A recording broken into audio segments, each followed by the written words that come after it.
Bon, il y a des périodes dans l'année où c'est vrai qu'il est important de prendre soin de soi. Et c'est souvent, comme par hasard, au 1er janvier ou début septembre, qu'on se rappelle que oui, qu'il serait peut-être bien de se faire une petite mise à jour à l'échelle humaine. Et justement, il existe plusieurs méthodes. Mais ce soir, on va exclusivement parler de purge et de détox avec Moïra et ses invités. Et oui, c'est encore temps de la purge ou de la détox.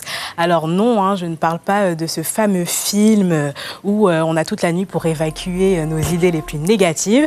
Pas du tout. Là... Bon, voilà. La purge. En régie, voilà. Ils se sont trompés aussi avec nous. Mais bon, aujourd'hui, on parle de la purge qui nettoie nos intérieurs. Et alors, plutôt purge, plutôt détox, c'est ce qu'on va voir. On en discute avec Marc-Alexandre Tarot, tu es ethnobotaniste, et Fabien Sublet, qui est pharmacien. Alors, Marc-Alexandre, très simplement, qu'est-ce que c'est qu'un ethnobotaniste ? Alors bonjour Moïra, bonjour à toutes et tous, merci pour l'invitation. Alors un ethnobotaniste, c'est un chercheur, c'est quelqu'un qui s'intéresse aux façons dont les populations se soignent traditionnellement dans leur espace domestique, en particulier par les plantes, puisque dans l'ethnobotanique, il y a ethno, les humains, et botanique, les plantes, c'est-à-dire qu'on s'intéresse aux usages du végétal, et en particulier avec une visée thérapeutique. Et c'est pour ça que je suis vraiment contente de t'avoir sur le plateau avec Fabien, parce que vos regards sont super complémentaires pour discuter avec nous. Alors, bon, pharmacien, ça nous parle un peu plus, mais quand même, est-ce qu'il y a une grosse idée reçue sur le métier ? Sur le métier de pharmacien ? Oui. Les métiers de pharmacien, il est tellement multiple, mais il trouve son origine dans les plantes. C'est là qu'on va retrouver quand même l'origine du métier de pharmacien. Au départ, les pharmaciens, c'est des herboristes principalement, et ils utilisaient les plantes comme médicaments pour soigner. Aujourd'hui, les plantes restent des médicaments, puisqu'elles ont des propriétés thérapeutiques, et les pharmaciens, aujourd'hui, font partie de ces personnes qui ont la connaissance des plantes, en plus, bien sûr, des remèdes, on va dire, chimiques. Et c'est vrai que c'est quelque chose qu'on a tendance à oublier, justement, derrière toutes ces boîtes de médicaments qui s'empilent dans les pharmacies. Mais en fait, on a avec nous deux amis des plantes, et c'est super. Ou plus même, Ou plus, oui. J'ai la main verte.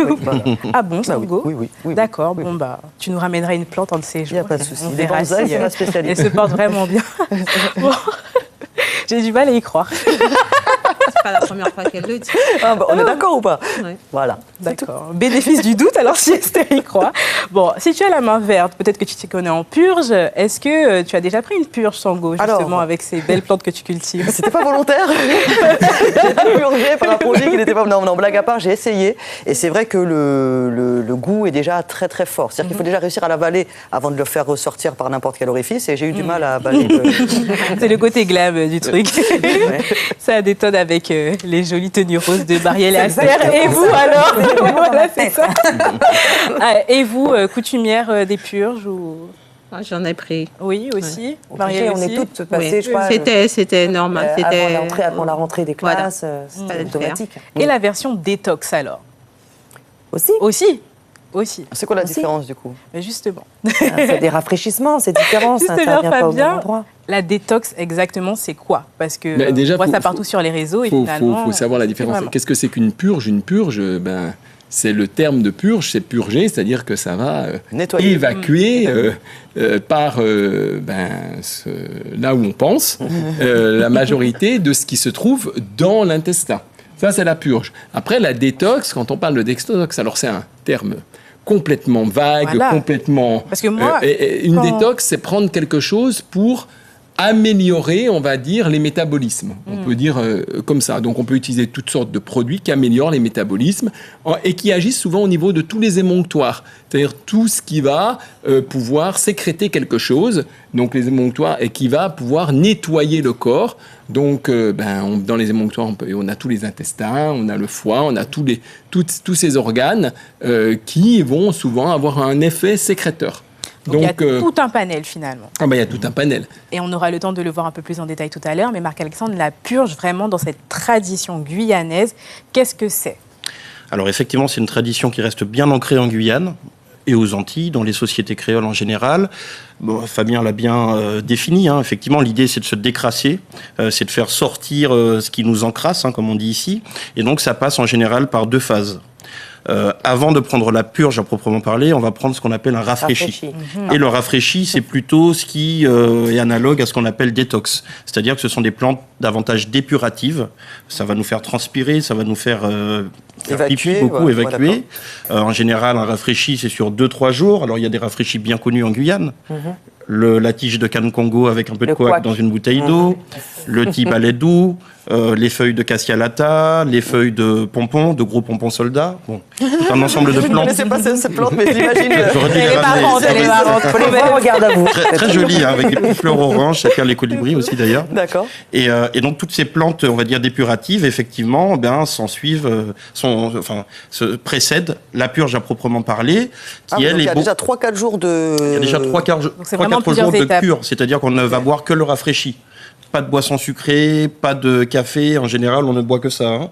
Je parle sous l'autorité d'Esther. Et c'est généralement moins 3 jours. Voilà. 3 jours. Et ensuite, la purge, effectivement, c'est quelque chose d'un peu plus, entre guillemets, violent quand même pour l'organisme, puisque là, ce sont des plantes laxatives, voire même vomitives. Mais après 3 jours, il reste des trucs encore à évacuer faut croire que oui. Et donc là, il y a des plantes qui sont vraiment très spécifiques. On a beaucoup accumulé, peut-être. Et effectivement, et Fabien le dira aussi, qu'il convient quand même d'utiliser ces plantes avec précaution, parce que une plante qui vous envoie la selle ou qui vous fait vomir, c'est une plante quand même qui a un potentiel toxique. Hein. Si le corps réagit comme ça, c'est qu'il est quand même confronté à des toxines. Mais voilà, tout est toujours question de dose dans le remède. Donc, quand c'est bien dosé, ça va très bien. Ça fait effectivement des générations que nous faisons toutes et tous ça. Mais il faut faire attention quand même au bon dosage. Il faut savoir bien choisir et bien doser. Et justement, lorsque les gens viennent en pharmacie, est-ce qu'ils peuvent avoir ces attentes et demander à certaines périodes de l'année des cures nettoyantes ou ce genre de choses? Est-ce que c'est encore bien vivant? Ah oui, c'est tout à fait vivant à la rentrée, par exemple, ou au début d'année. Après, il faut savoir pourquoi on vient. Parce que c'est souvent la question qu'on est amené à poser à la personne. Parce que la personne dit « Ah, je voudrais faire une purge ». Mais la question derrière, c'est pourquoi ?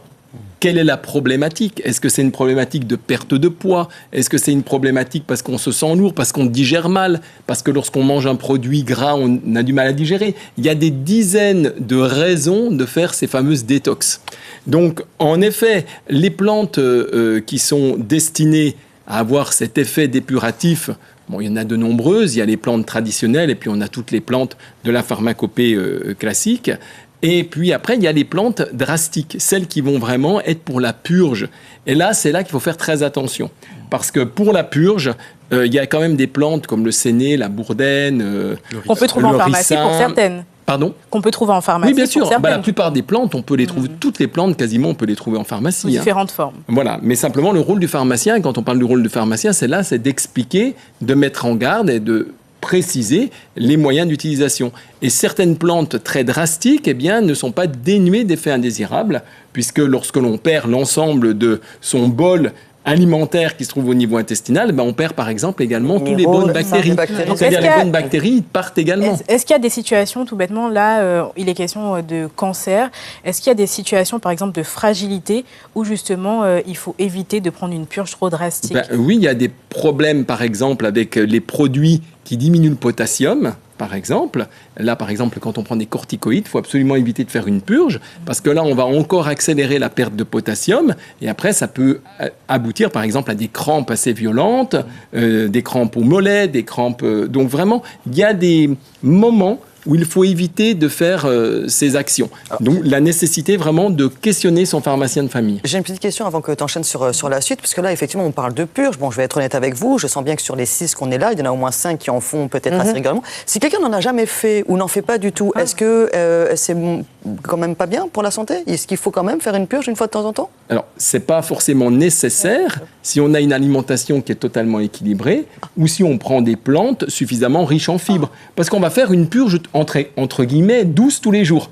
C'est-à-dire que le but de la purge, c'est nettoyer, on est d'accord. Si vous prenez des fibres tous les jours dans votre alimentation, ou que vous prenez par exemple du psyllium, qui est une mucilagineuse extrêmement douce, ça va vous faire l'effet de nettoyage, mais doucement, sans que vous ayez à faire cet effet vraiment drastique qui peut, dans certains cas, être... D'où le truc de manger 5 fruits et légumes, c'est bon pour la santé. C'est vraiment apporter ces fibres, parce que n'oublions pas que ce qui est important également au niveau intestinal, ce sont nos bonnes bactéries, les probiotiques, et quand vous faites une purge drastique, ou quand vous avez une diarrhée violente après une intoxication alimentaire, eh bien tout part, y compris ces bonnes bactéries. Donc après, il faut, après que l'on ait fait une purge, vraiment aller vers se réensemencer en bonnes bactéries. Ça ne sert à rien de faire une purge pour après tout de suite retourner manger des choses très grasses, etc. Non. Mais le souci que je sens et que je vois venir, parce que je parle en connaissance de cause, c'est que souvent, les gens qui ne font pas de purge sont aussi des gens peut-être qui ne mangent pas forcément très sainement. De purge ou de détox. Parce que forcément, si on prend bien soin de son alimentation, on va avoir tendance un peu à consommer, je ne sais pas, un peu d'eau avec une rondelle de citron. Donc, pour ceux qui n'ont pas l'habitude des purges, mais qui veulent s'y mettre. Vraiment, la recette de la purge pour le nul. Genre un étudiant qui n'a pas forcément accès à toutes les plantes, à mamie, à proximité. Et qui ne le mettrait pas en danger. Voilà, et qui ne le mettrait pas en danger et qui est en bonne santé, il peut prendre quoi pour faire une petite purge? Ok, alors, effectivement, je rappelle quand même encore une fois qu'on ne s'improvise pas préparateur de purge, parce qu'il s'agit quand même de remèdes qui peuvent être dangereux pour la santé quand ils sont mal préparés. Donc, l'avis d'un pharmacien ou de quelqu'un qui s'y connaît en la matière, nos gangans savaient faire des purges. C'est pour ça qu'on fait ça depuis très longtemps et qu'il y a quand même eu relativement peu de problèmes. Donc, pour répondre à la question, moi, je déconseillerais à quelqu'un qui s'y connaît peu en la matière d'utiliser des plantes telles que le ricin, telles que le séné. Par contre, il existe des plantes moyennement purgatives. C'est le cas, par exemple, de la bien connue du cassia lata, qu'on connaît aussi pour les problèmes de peau, qui est une plante qui a des propriétés antifongiques, on l'utilise pour les taches de lota. Mais si vous prenez quelques feuilles de cassia lata que vous mettez dans de l'eau, eh bien ça a un effet dépuratif, voire purgatif moyen, doux, faible. Donc moi je conseillerais ça. On a aussi une plante qui est très intéressante qu'on trouve en pharmacie, et je voulais la citer pour l'exemple et pour l'anecdote, c'est ce qu'on appelle la manne douce. Et donc la manne douce, c'est une des plantes qui est utilisée en Guyane pour la purge. C'est ça vient sous forme de caillots blancs. En fait, c'est l'exudat d'un arbre. Et en fait, c'est l'exudat d'un arbre européen, le frêne man. Et donc ça, on ne le sait pas toujours en Guyane, mais cette plante qu'on utilise traditionnellement en Guyane pour les purges, eh bien en fait c'est une plante européenne, et ça prouve qu'on est là sur des traditions très anciennes. Ce sont les marins européens pendant la colonisation qui ont ramené toutes ces pratiques médicales et qui perdurent, qui persistent jusqu'à aujourd'hui. Les druides, c'était aussi des purgistes? Alors je ne m'avancerai pas sur les pratiques des druides parce que je ne connais pas très bien. Je pense que c'est quand même quelque chose finalement d'assez partagé au niveau du monde, de se dire qu'on a besoin de se nettoyer le corps et d'aller vers des plantes pour ça. Et bien chez nous, c'est toute une question de mélange culturel. Et ça m'amène à un point que je trouve quand même super intéressant, parce qu'on peut se dire que la purge, c'est un patrimoine qu'on continue à perpétrer. Finalement, est-ce que c'est pas surtout un matrimoine tenace? Parce que moi, quand je pense purge, je pense ma grand-mère qui m'attrape, qui veut me faire boire la poudre d'ovaire, ça pue, c'est pas bon. Et finalement, ce sont les femmes qui transmettent ça. Les mamans, peut-être en pharmacie, les grands-mères. Oui, tout à fait. Enfin, moi, c'est vraiment quelque chose que j'ai pu observer dans mon travail de thèse, c'est qu'on est essentiellement sur des connaissances féminines, enfin, en tout cas tenues par les mères, par les grands-mères, par les tantes. Et effectivement, purge, il faut voir ça au pluriel. Il y a la purge dont on a parlé, mais là, tu parles de la poudre d'ovaire. Ça, c'est pour les crises de verre, comme on dit ici. Donc, ce sont des plantes vermifuges. Et puis, il y a des plantes aussi pour les personnes qui souffrent de constipation. Finalement, prendre un bon jus de tamarin, quand on souffre de constipation, c'est une forme de purge, mais absolument thérapeutique pour le coup. Donc, on peut faire confiance à nos pharmaciens. Et puis, on peut aussi se retourner vers les plus âgés, qui sont de véritables détenteurs de savoir-faire, de savoir. Et purgez-vous, c'est ça le mot de la fin. Et purgez-vous, mais purgez-vous bien. Purgez-vous bien, voilà. Purgez-vous en sécurité. En sécurité. N'hésitez pas à aller voir du coup les professionnels. En plus, comme tu disais, il y en a à la pharmacie des plantes, donc on peut même directement... Allez voir votre pharmacien de famille. Vraiment, tous les pharmaciens de Guyane connaissent très très bien, que ce soit les détox ou les purges. Allez pas vous embrouiller, allez chercher vous-même des feuilles, c'est pas exactement la même et tout. On risque de se tromper. Bon, en tout cas, merci beaucoup. Les détox sont parfois plus sexy quand même. Oui, c'est sûr. Avec les petites rondelles de citron. Merci beaucoup Marc-Alexandre, Fabien et Moira. Merci également Esther et Marielle d'avoir participé à ce débat. Merci à vous de l'avoir suivi. Je te check. Ça a été cool.